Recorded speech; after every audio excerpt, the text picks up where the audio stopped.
Welcome to Birth Your Vision podcast, where aspiring entrepreneurs are invited to join us on a journey of inspiration. I'm your host, Hannah Kukuli, and we are thrilled to embark on this empowering journey with you. We provide coaching sessions and engage in hot seats experiences, empowering individuals to gain clarity in bringing their business visions to life. As an additional layer of support, we extend personalized one-to-one roadmap sessions, ensuring each entrepreneur receives tailored guidance on their unique path to success, and also live interviews, tailored guidance from successful businesswomen and men to inspire aspiring entrepreneurs to birth their vision. So join us on this insightful conversations and hands-on support to turn your entrepreneurial journey and dreams to reality.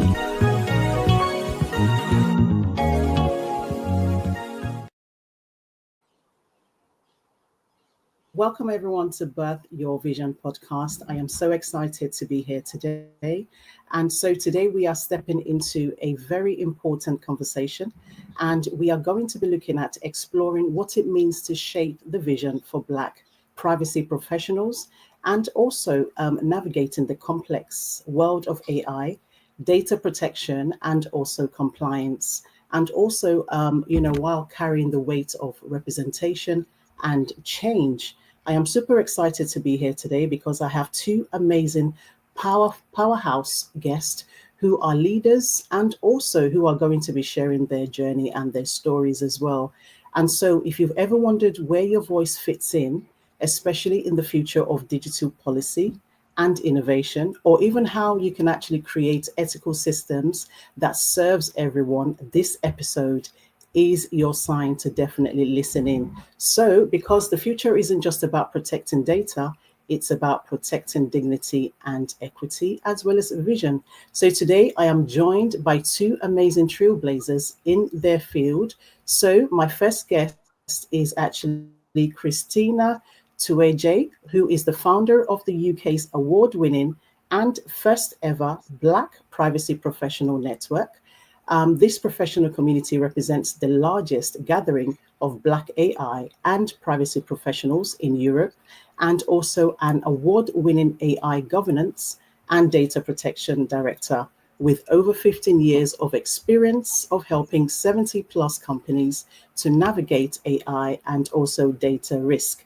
I'm also joined by another wonderful leader, Jacqueline Auma, who is actually a seasoned governance and compliance strategist with global experience at firms like Bloomberg and many more. She's also someone who specializes in building trust through ethical data and also AI practices. And so together we're going to unpack the systemic challenges, the barriers to actually barriers to entry, and also opportunities to lead in a space where Black professionals are still underrepresented. And so join me so that I could welcome both guests to the show. So ladies, thank you so much for joining us today. It's a pleasure to have you on the Birth Your Vision podcast. Thank you so much for joining us. Thank you for having us. Yes, thank you so much. It's a pleasure. So thank you so much, Christina. I know that we connected, and it's amazing to really connect with you. And I really just wanted to kickstart the conversation. I have a very fun icebreaker question just to help us to start the conversation. And so I'm going to start with you first, Christina. One of the questions is, what is the first app that you checked this morning when you woke up? Probably LinkedIn, almost certainly LinkedIn. I'm on it daily, and I'm a fairly active LinkedIn user. Okay. And what about you, Jacqueline? It probably have to be either linked. I can't remember, but it probably is either LinkedIn or Signal. Oh, Signal. Okay. Yeah. And also another question is tea or coffee, and how do you like to take it? I'll ask you, Jacqueline, first. I'm very much a coffee person, unless it's in the evening where I'll have tea. With my coffee, I have it black with honey. Ooh, I love that, black with honey. Excellent. And what about you, Christina? Tea. I'm very much a tea drinker, and I like it white without sugar. Oh, whites without sugar. Fantastic choice. Excellent stuff. Brilliant, ladies. And just one more. So when it comes to, oh, I won't ask you that one. That one is too easy. You guys might actually get it right. So if you are hosting a dinner party with your favorite trailblazer, who gets an invite? Whether they are alive or whether they are not alive, who would you actually invite as your favorite trailblazer to have dinner with you? Christina? Oh, I'm struggling between Beyonce or Michelle Obama. Oh, wow. Fantastic choices. Great. What about you, Jacqueline?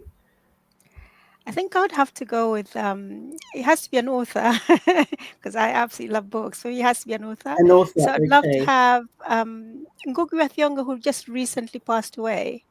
I'd like to have dinner with Oh, him wow. and yeah, just have a good old chinwag. Oh, fantastic. Excellent, ladies. Thank you so much. Awesome stuff. You know what? I'm really proud of both of you and how far you've come in the world of AI, compliance and data privacy. And I just wanted to get started with Christina. You are the founder of this amazing organization. And I really just want you to describe, your journey within the BPPN, just to tell us about the journey and also the vision behind it all. Yeah, sure. So I guess it starts with 2022, and we were in and out of the lockdown.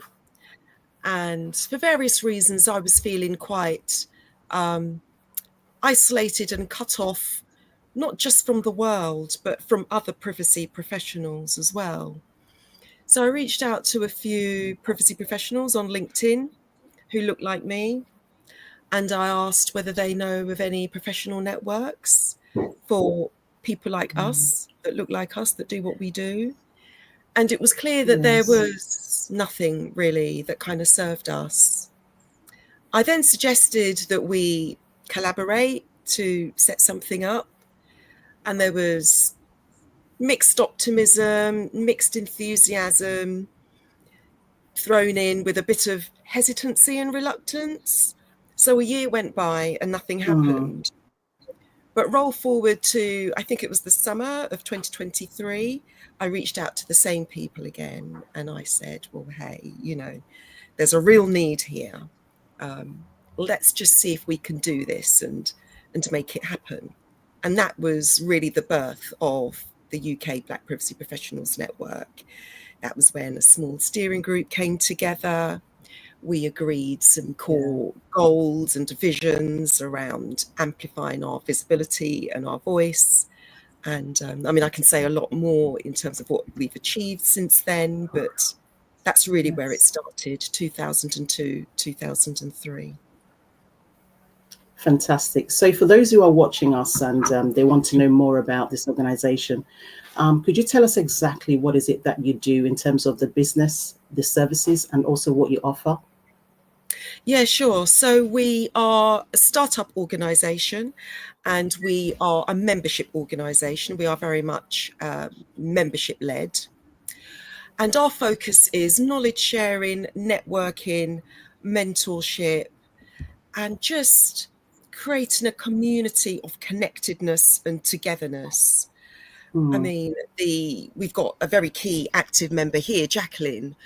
But in terms of the stories that our members tell us around the benefits that they've enjoyed in the 2 years since we've been running, there are some very clear and tangible benefits around business opportunities that our members have been able to access, job opportunities, business opportunities, public speaking opportunities, and networking opportunities as well. Just that, that familiar face, just looking around and seeing people that look like us, that kind of share our experience and understand what we're going through as Black privacy professionals without us having to say too much or articulate it.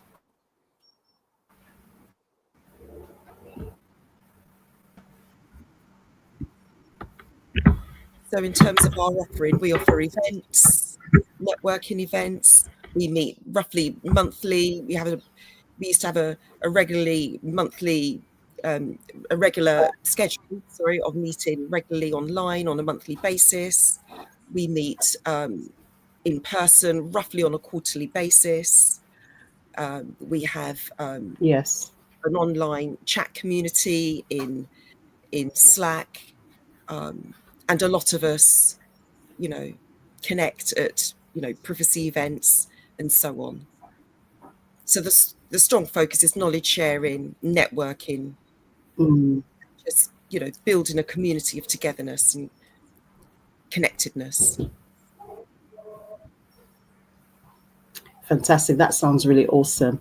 And I'm just going to go over to Jacqueline, and I really just want to tell you, I really just want to ask you about your journey in terms of being part and joining the organization itself. How have you found it, and what impact do you feel you've actually kind of experienced within the organization itself?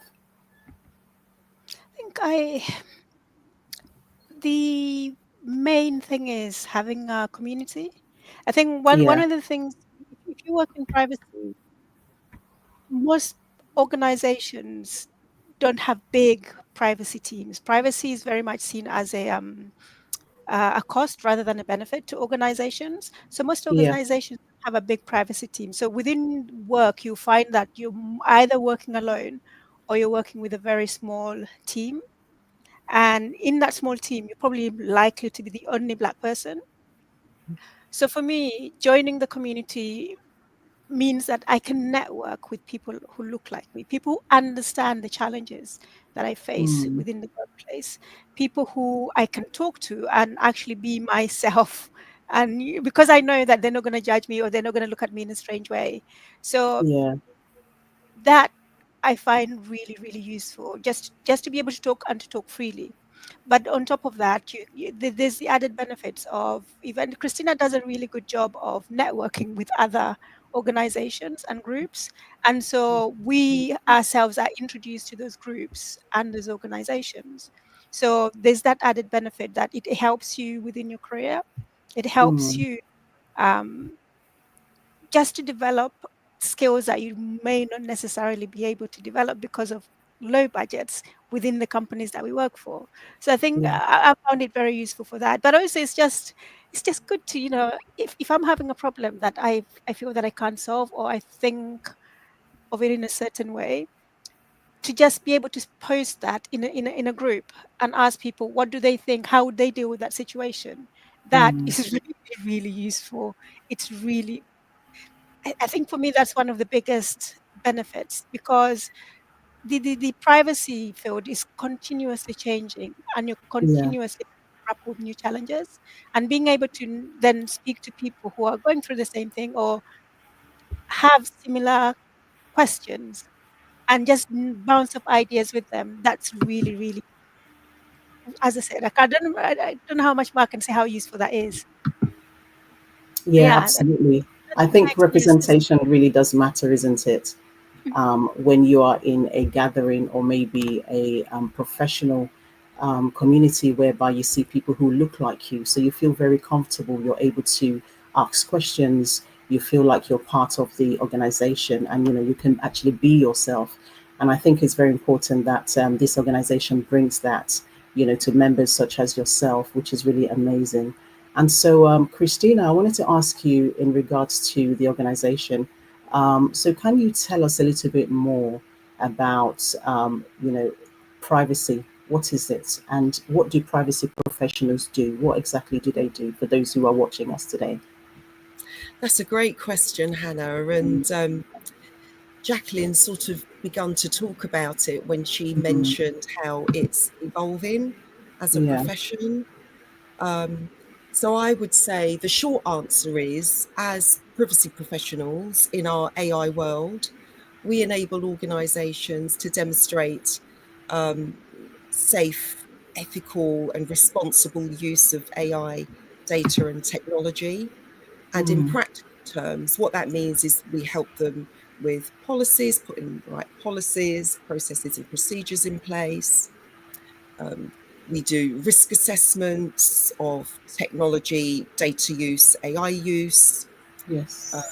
We design and deliver training and awareness campaigns as well.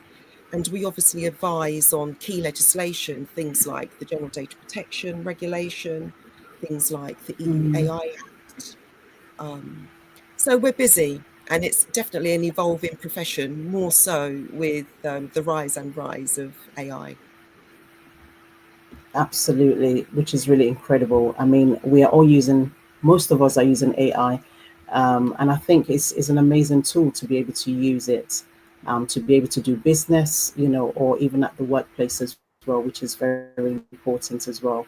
And so I wanted to also ask about how has the organization impact improve over the years? What have you seen over the years, Christina? So, in terms of the BPPN, the UK Mm. Black Privacy Professionals Network, in 2 years we've grown, I would say, steadily and reasonably considerably. We now have just over 150 members. Mm. We have a number of very important external strategic partnerships with some high-profile organisations. And what that looks like in terms of impact is, just to give you a flavour, BPPN coming together has created opportunities for someone like me to represent BPPN in Parliament. I've been to Parliament twice this year to represent BPPN. We have key strategic relationships with regulators, with top tier law firms, and also with the UK Black Business Show and top tier consultancy firms. These are all opportunities that I and other BPPN members have been able to access purely through Mm. creating BPPN as a unique and innovative platform. Fantastic. And so, for you, Jacqueline, so what has the benefits been for you being a member? What did you feel the benefits are for you as a member of BBBN? Yeah, I think I think I've mentioned some previously, but Mm. just to add on to that, I get to meet people like Christina, who are trailblazers in their Oh, field, because I mean, the membership of the PN is actually a lot of very experienced and very skilled people within the group. So Yeah. I get to meet people like that. I've been my journey within privacy, I would say, doing just specifically privacy and data protection is 7 years, but you have people within the group who've been a lot longer. So it's a wealth of knowledge, and Yes. having them share that knowledge is of huge benefit to someone like me. But Mm. and also we have people who are just joining the profession. So if I wish I had um, a network like that when I was joining, because I then Yeah. wouldn't have struggled as much as I did to Mm. actually get the knowledge and then also be able to secure myself a role within an organization doing the privacy and data protection work that I really like. So it gives you the opportunity to grow, and to not just in your knowledge, but also in confidence. Public speaking, as Christina mentioned earlier on, Mm. um, the team is there to support you if you need that help, and that's a really great benefit. Just having that support there if you're struggling. Yes. And also, I mean, I think another thing that it's been done really well is that their division, so you can specialize in specific areas. Mm. And for example, we have people who just work with AI, and just being able to specialize gives you an opportunity to gain knowledge and grow your skills in that area. So I Mm. think overall, I mean, having the support, being given the opportunity to learn, and also being introduced to other strategic partners, that's a real huge benefit. Absolutely. It sounds amazing, like a great opportunity for those who are, interested in being part of a community who are going to learn so many different skills, which is very incredible.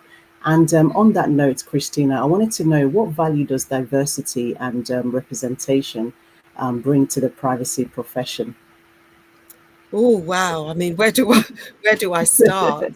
I mean, the world is diverse and representative, so we definitely need to see that level of we need to see that reflected within our profession, Yeah. more so with the rise of AI. And our data is being commercialized. We've got relatively limited control over that. So the more diverse voices in our space that speak up about that and call organizations to be much more accountable is hugely beneficial. And finally, the ethical and business case is very, very strong. So many studies that clearly demonstrate that diversity, stimulates creativity and innovation within business, and all of that enables business growth. So, yeah, the ethical and business case is very, very strong for diversity and representation, particularly within our profession. Yeah, and just That's, to really just to yeah. bring that just to life, especially with AI, you have things like facial recognition. You Yes. have things like just standard things like use, like when you're drying your hands, when you're using a toilet. All of those things are designed by people, and people belonging to a certain group and a certain color. So you find that when all these machines are trained, they're trained without black people in it. So when it comes to facial recognition, we're most of the time misidentified.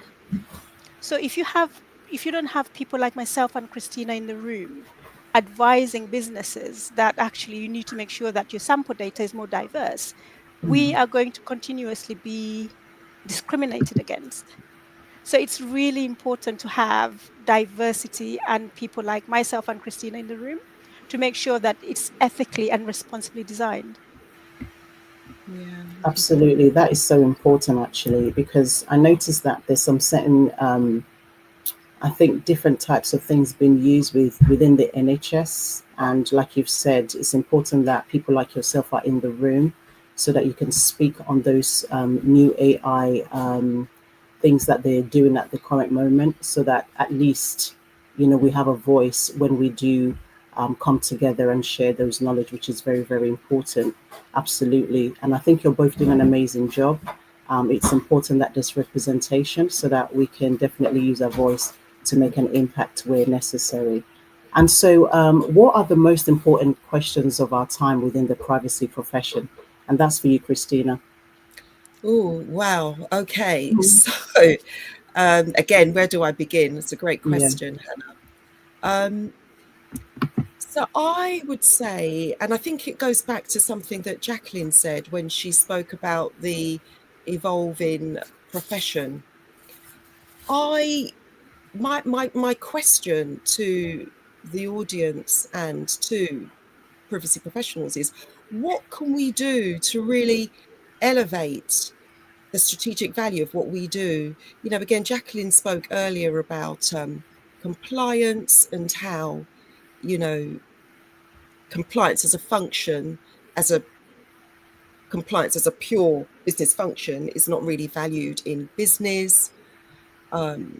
And I would urge organisations to really rethink that. And I would actually urge privacy professionals to really rethink what we do beyond, moving beyond compliance. I Yeah. believe as privacy professionals, we are much more than just compliance professionals. Particularly in the AI age, I see us much more as business change agents. And we do add value to the business, and we can encourage businesses to use things like AI governance and commitments like data protection compliance as a unique competitive strategic advantage for businesses. I think there's a real opportunity for us as privacy professionals to enable organisations to see what we do as being commercially advantageous. The other big question I guess I would pose to organisations, I guess, would be, why is it that business leaders are more interested in investing in AI technology and less keen investing in AI governance or AI ethics? So I suppose my first question is for everyone, privacy Yeah. professionals and businesses.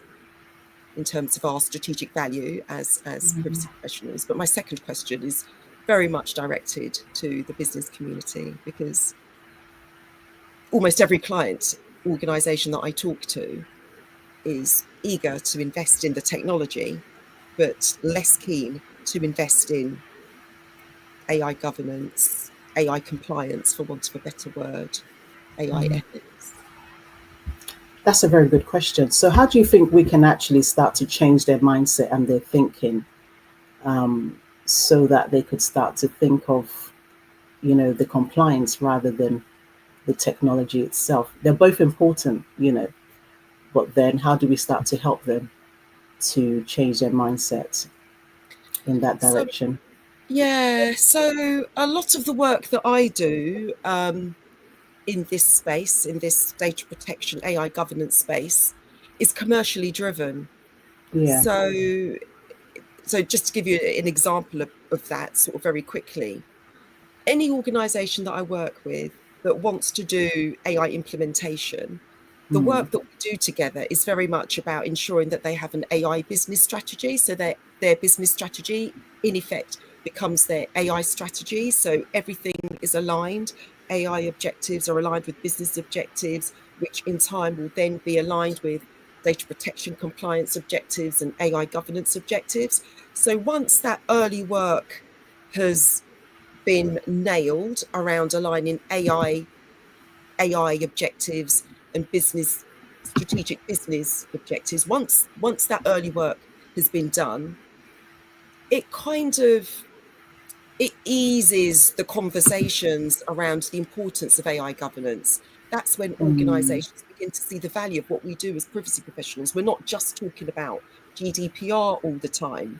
We can, privacy professionals, we can have commercial conversations about AI ethics and data protection, and we understand that all of that needs to be aligned with the bottom line, commercial objectives and profit.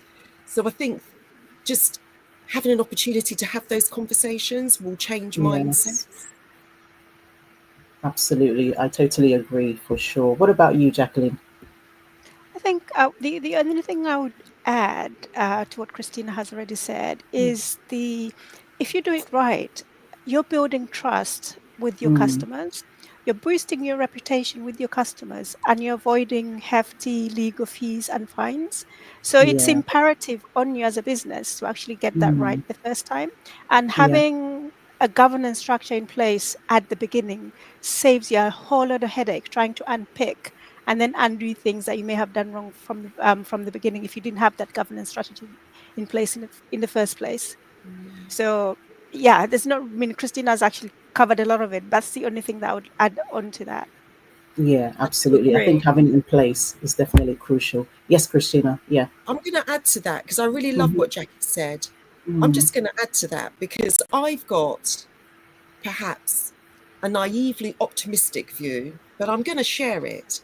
I Yeah. believe the day will come when consumers will wake up and they will vote with their feet. They will look at organisations and look at their lack of AI ethics maturity and not buy their services, not buy their products, not engage with them because they don't trust them. They don't trust, how their data will be used. They don't trust that their tools will be safe. I believe the day will come when, getting, as Jacqueline says, getting this right, data protection, compliance, AI governance, getting these things right will become a commercial and business imperative. That I, day, I, I'm I think sure, will come. I think we're already getting there. I mean, I don't know if you've noticed that you now have WhatsApp advertising saying how much they don't listen onto your calls. You have Yeah. Samsung now advertising the privacy features on their Mm. phones. I think we already got there. I think there was a recent survey where they surveyed about 4,000 people across the global north, where 87% of people said that they didn't trust big companies with their data. Yeah. Mm. I think banks fared just a little bit better, but the social media companies were the worst in lack of trust. So I Yeah. think, Christina, we are already getting there. We are Yeah, definitely already getting there. So companies need to start taking this seriously. Yeah. absolutely. I totally agree with both of you indeed. And so I wanted to ask about, challenges. I'm sure in this field you may have faced some kind of personal challenges, in starting. I really just want to know, what challenges have you both personally faced in terms of breaking into and thriving in this space, because it's such a unique space to be in, and I really just want to hear that part of it. I'll start with you, Jacqueline. I guess I don't know. I think maybe I'm maybe I'm lucky. I in I think I have been lucky in Mm, that for me it was kind of just, yeah, I did a course, GDPR course, and then I got a certification, and then I applied for jobs, and then I got jobs. that's So amazing. You have been I lucky. I It have hasn't been worked like that for so many people. I have been very lucky in the privacy space. And I think maybe because at the time that I was applying, there were Mm, not as many people with the okay, same qualifications, or as many people with the knowledge. Because when I was doing that, it was GDPR was only really just coming into force. right. So I think in that respect, I was lucky.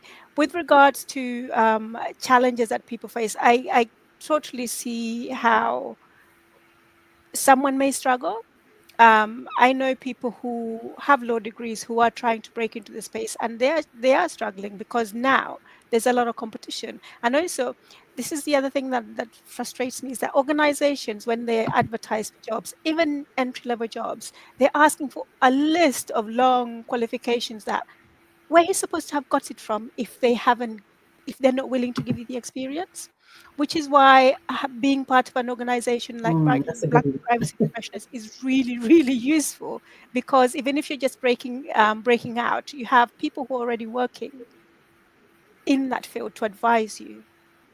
So Mm, yes, I mean, I've been very very lucky in that I've been always been able to apply and then just walk into the role. that's really good. But some people find it very difficult. They haven't really been lucky. And, Mm. what would you say to them though, Jacqueline? You've been lucky, you've done your training certification, things has gone really well in terms of that work area for you. But some people are not quite lucky. They've done what you've done and they haven't actually been able to walk the same path as you. So what advice would you actually give them?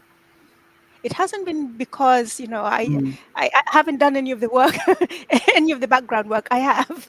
Oh So yeah, as I said earlier, definitely. I actually did the course. I do a Mm. lot of reading into the area. I know Mm. when I turn up at an interview, I know the subject back to front. Whatever question that you Fantastic. throw at me, I will be Mm. able to answer because I know my area. I know the subject. So if someone who is struggling, I would say learn what privacy, data protection, AI is all about. There's a lot of courses available freely Mm. online. Um, Happy if anybody wants to share places where they can go and find those courses. Yes. Plenty online. Network, go to events. There's so many free webinars and so many free events that would help you gain that knowledge. And so that once you have that knowledge, when you go to an interview, you already know what you're talking about. Most of the Mm. time, the people who are actually interviewing you themselves are not subject matter experts. So you probably sometimes know more than they do. Because remember, when I did interviewed for two separate roles, and I knew more what I was talking about than the people who were actually interviewing me. So, so if you know your information, if you do the courses, you're Yeah. putting yourself in a very good stead when you then come to present for an interview. And you don't need to pay to do courses. I would say there's so many free courses out there to get your basic knowledge to actually Mm. be able to work in the field. Fantastic. I love that. I mean, that's going to help some people who are actually watching, who are feeling stuck at the moment, who are facing some kind of barrier, for them to do the work, just like what you've said. There's lots of courses out there for them to take as well. And thank you so much, Jacqueline, for covering that really well. And over to you, Christina, in terms of, the challenges that you may have faced in terms of giving birth to this vision, in terms of even breaking into and also thriving in this space, because you do such a great job. Thank you. Yes, so challenges as a privacy professional and as the founder of BPPN, I guess as a privacy professional, so I suppose my entry into the profession predates Jacqueline. So as Jacqueline says, you know, going back 15 years, which is when I started out in data protection and privacy, the world, our data protection community looked very, very different. So I guess breaking in was relatively easier. The key thing and I suppose I would challenge Jacqueline when she talks about luck. I'm glad she went on to say that she works very hard and studies and reads and is very, very diligent, because I'm sure it's more of those sorts of things that has got Jacqueline to where she is rather than luck. But for me, if I had to land on just one thing that helped me when I broke into data protection and privacy 15 plus years ago now, I would say it was my transferable skills, just being creative and strategic about how I, presented and portrayed my transferable skills. That was the key thing that helped me way back then. But I agree with everything that Jacqueline said. The world of privacy as a profession and as a community, people coming into it and thriving in it, it's changing all the time. So lifelong learning is definitely a thing that will help all of us, those of us that are within the profession and those that are breaking in. But one of the challenges as the founder of BPPN, I think one of the main challenges is that we are still a startup. So everything that I've talked about in terms of our achievements and our impact, and everything that Jacqueline's spoken about in terms of what she gets out of it, membership benefits and what have you, all of that has come at no cost. It's all about members like Jacqueline, founding members like me, giving up our time for free to create, as we've acknowledged, a safe space or a psychologically safe space, I should say, for people that look like us, that do what we do, to come together to create opportunities for mutual benefit, because we all get something out of it. So so I suppose so for all corporate sponsors out there, the lack of funding basically is the biggest challenge that I would say as the founder of BPPN. Awesome. What about mentorship as well? Would you say that's also some of the challenge that people face? Mentorship, guidance? Yeah, absolutely. That so I have two thoughts about mentorship.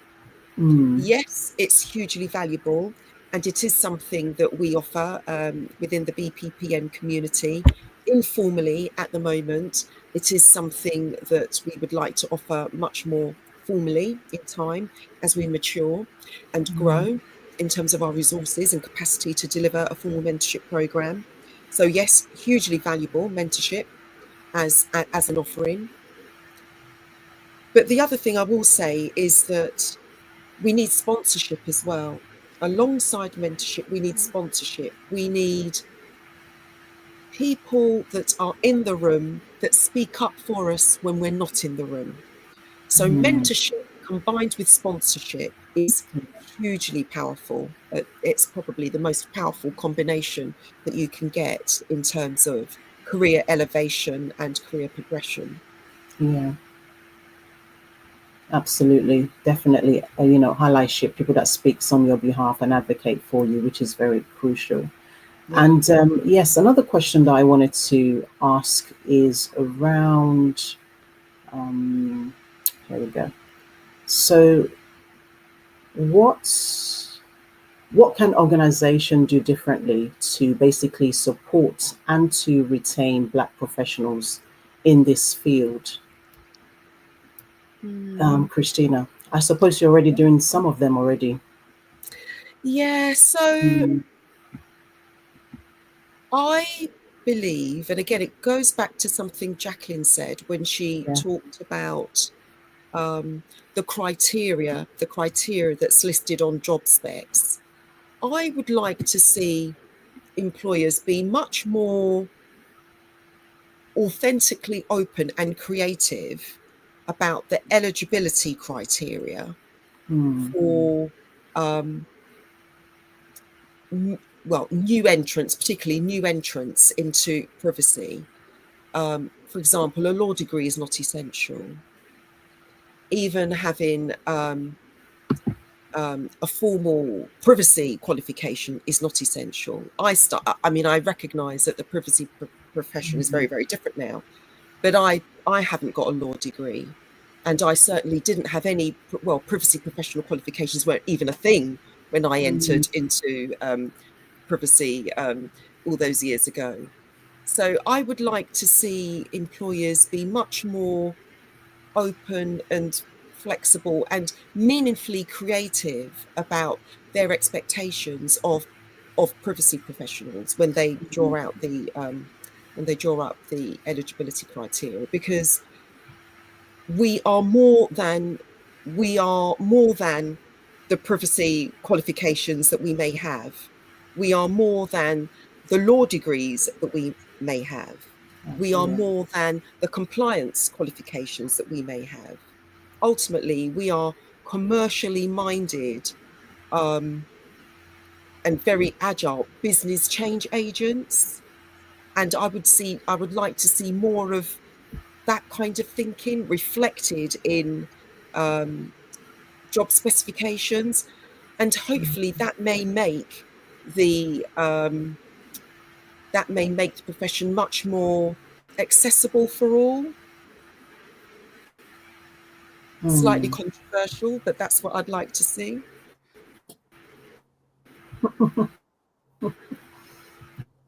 Okay, what's your take on that, Jacqueline? I agree with what Christina said. However, I would also add that it's just about giving the best job to the best candidate. Most of the time, when employers recruit, it's, as one previous manager explained to me, is PLUs, people like us. So if the team is not diverse, they're hardly going to give a job to someone who looks like myself or you or even Christina, right? In the first place. I think even when you present with the qualifications that Christina has talked about, sometimes you don't get the job. And I think it's more about employers just being open-minded about a candidate and not just judging them based on what they look like or what they sound like or what their name is. And for me, that it's not just the privacy professionals that applies to, it's just across the board. That should be the criteria. You choose the best candidate for the role. With regards to retaining Black privacy professionals in the field, I think that really just applies again to privacy professionals across the board. Give us more money and more budget within which to work with, because most of the time we don't control our own budgets. Most of the time we're working on a shoestring. We have so many priorities. We have to balance so many priorities to get the work done.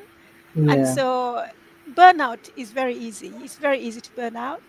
So I think it's just being able to value the benefits that we bring to the organization and not being seen as a cost, but actually being recognized for the benefits that we bring to the organization. Because without customer trust, you don't have customers. And we help businesses build customer trust. So give us the money. More funding to be able to do what you need to do. I totally agree with both of you. You both have different perspective on it, and I think what I'm hearing is that it starts with intentional hiring, isn't it? And it's about investing in mentorship programs as well, and creating a very much of a safe environment to really ensure that people have a great career progression, and it's about listening, and also acting on the feedbacks as well, which is very crucial. So thank you both for answering that really well. And I wanted to have another question in regards to, how do you see the future of Black leadership in privacy and governance evolving, Christina? Oh, wow. Okay. So again, I've probably got utopian views here, and I'm happy to share them. So my dream would be to see, well, firstly, more diversity and representation at the most senior privacy professional roles within, the biggest and most successful organizations. And I would also probably go further, and I would also like to see privacy professionals better represented in the boardroom. Yeah. I hear so many highly esteemed, highly qualified, very, very experienced privacy professionals say to me that they just cannot see themselves in the boardroom because they are a privacy professional. I think it's time to change the thinking and change the profile of the boardroom. Again, it's And about recognizing, it's about recognizing that we are, as privacy professionals, we are not just compliance professionals. We are also about corporate governance, and we have a valuable role to play in the boardroom. Yeah. So what I'm I hearing was you just going to saying add, is, yeah, go on, Jacqueline. I was just going to add, the one thing that I struggle with always is when I attend conferences, I attend events and webinars, it's hardly any Black people on panels. There are hardly any Black speakers. And the other area that I guess for me, I feel passionate about, we are talking about AI and how AI is going to change the world. Now, I'm of African origin. You never ever hear anyone talking about the global south. It's always about how AI is going to impact the global north. So I feel that if we had more representation on the panel, we'd actually be talking about how AI is going to affect the world rather than only the impact that it has on the global north. We will also be developing products and systems that are fair and ethical to the people in the global south. So for me, I would like to see also representation on a global scale at conferences with the speakers that we select. I agree Definitely. with that. I agree with Yeah. that because, again, building on Jacqueline's point, and I know I've met Jacqueline at a number of these privacy, these high-profile privacy events, which is amazing. Yeah. But just building on Jacqueline's point, even in the room, just as participants and delegates, you rarely see people that look like Jacqueline and me off the stage, yet alone on the stage. And I absolutely echo Jacqueline's point around the Eurocentricity of the AI conversations and technologies and systems that we see. It's definitely time to change that. Definitely time to change that. Absolutely. So what I hear you say is that the future is collaborative. We have to collaborate and also ensure that there is more Black voices influencing not just the internal policies, but also the international frameworks as well, which is very important. So, and I think having this kind of conversation will definitely inspire those who are looking at, making a move, taking action. They're able to kind of shift their mindset and start taking action rather than watching. They're able to really take action and be at those tables and be seen as well, so that we can have representation, which is very crucial. Thank you both so much. And lastly, we have another question. So what advice would you give to a young Black professional who wants to break into data protection or even AI governance? Christine. Ah, okay. I would say the very first thing you probably ought to do is join LinkedIn and find a few or several privacy professionals, follow them closely, familiarize yourself with what they do, what they talk about, what their passion is. Find your passion, find your own unique passion for privacy and build out from there.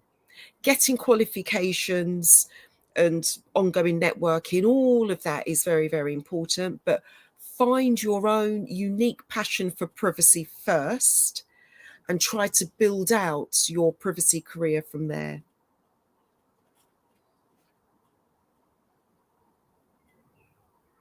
I absolutely agree with that. I think that to do this job, you have to have a passion for it. I don't Yeah, think you can do this job without having a passion for it. And the only other thing I guess I would add is that build your confidence yeah, because you're going to be speaking to, if you're working in a company, every single area of the company, or every single business unit within the company. You are going to be speaking to senior leadership, so you have to be able to hold your own within the conversation because you have to influence upwards when you're doing the role. So I would definitely say that make sure that you are passionate about the subject, and definitely make sure that you are a people person who can hold your own in a conversation, who's can negotiate but also influence. Definitely a must. good advice. Very good advice. I think we may have lost Hannah.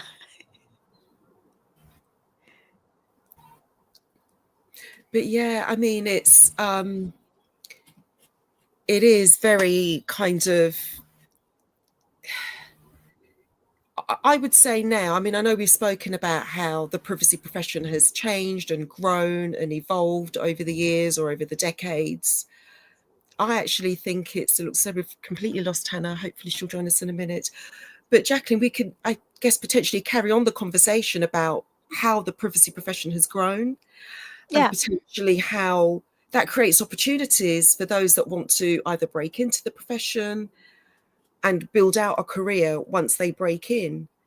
Do you see AI as an opportunity to create, open up avenues?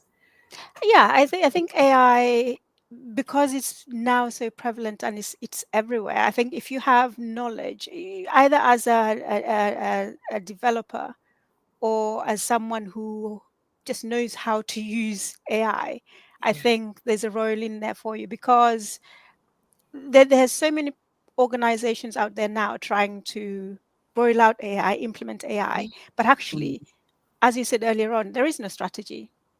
They're just rolling out AI because AI is sexy and everybody's doing it. We are without actually thinking about the strategy.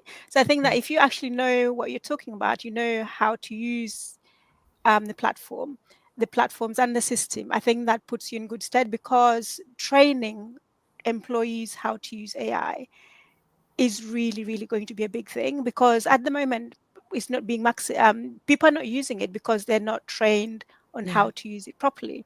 yeah. So if you have those skills, the other skill that I actually think is often overlooked is project management. Yes. If you're a project manager, I think you'd actually do well as long as you have the passion for the field. I think you'd really do well because as a private professional, you're constantly managing projects. They're not your projects necessarily to do. You have to get other people to do them.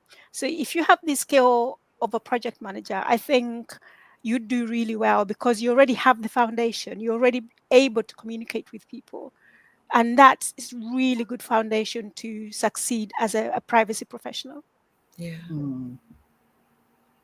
Yes, absolutely. Thank you both for covering that question really well. And I also think for those who are, looking for advice in terms of a young Black professional who wants to break into data protection and AI governance, I also feel that they need to also educate themselves. I think you've mentioned that earlier on, to really research and also network and find mentors to actually support them through so that they can definitely become the very best version of themselves, which is very important.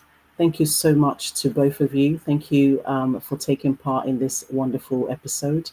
It's been amazing having you on the platform. And I just want to say thank you to all our viewers who have also been watching as well.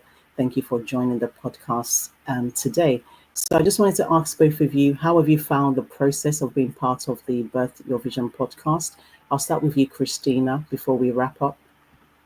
Thank you, Hannah. I've really enjoyed it. It was great. It has been great to kind of take a step back from things, reflect on our journey, and at the risk of sounding slightly boastful, just Yeah. to appreciate how far we've come literally on a shoestring. Thank you for the opportunity to have the time and space to do that reflection and self-appreciation, if you like. Well, self and mutual appreciation. Very grateful for our members, our active members like Jacqueline, who's here today. Yeah, thank you so much for being part of it, Christina, and sharing your amazing expertise and your knowledge. And also to you, Jacqueline, how have you found the process of being part of this podcast? And also, as a member as well of the organization, sharing your journey. I think for me, it's been good. I mean, I thank you for giving me the opportunity to actually come and share how I feel about the good work that Christina and the steering committee do. And also just to talk about something that I can't stop talking about, which is privacy, data protection, and AI. I can talk about them all day. So so I'd like to really say thank you for giving us the opportunity to come and do that. And hopefully we have motivated and inspired some people who maybe hadn't thought about privacy, AI, or even data protection governance as a field to get into. So hopefully some of that information has helped. But thank you actually for having a platform that allows us to come and do this. Definitely. Thank you so much. This platform is created for, people like yourself to really share your journey of birthing something that is going to impact and, create a movement. So thank you to both of you for being part of it. And also to everyone who's been watching, thank you so much. What a powerful conversation we had today. And a huge thank you to our lovely guests who have been sharing a deep, story and also their journey, and really giving us a deep expertise, insights, and also shining a light on what it truly means to shape the vision for Black privacy professionals. And so we all know that in a world where data shapes decisions and technology shapes futures, voices like yours are not just needed, they are absolutely essential.